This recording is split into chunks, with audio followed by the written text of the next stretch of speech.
Hi viewers, this is Banu. குட்டீஸ் உங்களுக்கு வந்து தமிழில் நீதி கதைகளை சொல்லிட்டு இருக்கேன். அதில் வர நீதியை தெரிஞ்சுட்டு உங்கள் வாழ்க்கையில் பயன்படுத்தி கொள்ளுங்க. ஒரு ஊரில் ஒரு கிராமம் இருக்குது. அந்த கிராமத்தில் வந்து ஒரு ஆயுர்வேதம் பண்ணுற ஒரு வைத்தியர் இருக்கார்.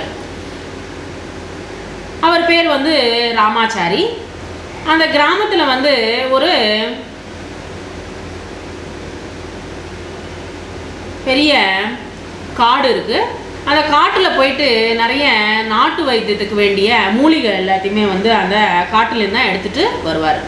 அவருக்கு உடம்பு சரியில்லாதனால அவங்க பையனை வந்து ராகவான்ற பையன் அவருக்கு இருக்கார். அந்த பையனை கூப்பிட்டு நீ டெய்லி போயிட்டு காட்டில் போயிட்டு நிறைய மூலிகை எல்லாத்தையும் கொண்டு வா அப்படின்னு சொல்லி சொல்கிறாரு. ஆனால் அந்த பையனுக்கு வந்து காட்டுக்கு போன பழக்கமே கிடையாது. அதனால் வந்து அவங்க அப்பா என்ன பண்ணுறாரு, உனக்கு வந்து காட்டில் வந்து நிறைய ஜந்துக்கள்லாம் இருக்கும்போது அந்த ஜந்துக்கள்லாம் வந்து இருக்கிறதுக்கு வேண்டிய நிறைய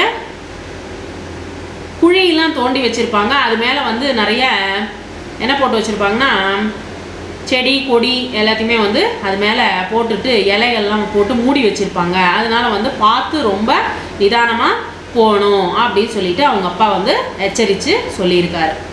ஆனால் வந்து அவங்க அப்பா சொன்னது வந்து மைண்டில் வச்சுட்டு அதையே வந்து ரிப்பீட் பண்ணி போகிற வழியில் வந்து ஒரு பெரிய குழியில் விழுந்துட்டாராம். அவர் வந்து குழியில் விழுந்த உடனே அங்கே போகிறவங்க, அந்த காட்டில் போகிறவங்க அவரை வந்து தூக்கி விட்டு அவரை வந்து வெளியில் அமுச்சு விட்டாங்க. உடனே வந்து வெளியில் போயிட்டார்.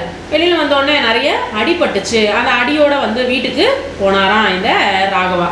போயிட்டு அவங்க அப்பா கிட்ட வந்து விஷயத்த சொன்னாராம். சொன்னதுக்கு வந்து அவங்க அப்பா சொன்னாராம், நான் சொன்ன விஷயத்த வந்து மனசில் வச்சுக்க சொன்னேனே தவிர அதை வந்து நீ வந்து திரும்பி அதை வந்து சொல்லறதுனால தான் இந்த தப்பு நடந்துச்சு. அதனால் வந்து நீ வந்து எந்த இடத்துல வந்து எப்படி நடந்துக்கணுன்றது வந்து உனக்கு தெரியாமல் போயிடுச்சு. அதனால தான் நீ விழுந்துட்ட அப்படின்னு அவங்க அப்பா வந்து சொல்கிறார். ஸோ குட்டீஸ், இதனால் தெரிஞ்சுட்டா நீதி என்னது, நம்ம எப்பயுமே வந்து ஒரு விஷயத்த சொன்னோன்னா மனசில் ஏற்றிண்டு அந்த வேலையை வந்து கவனமாக செய்யணும் அப்படின்றது தான் இந்த கதை மூலமாக நம்ம தெரிஞ்சுட்ட நீதி. Thank you very much.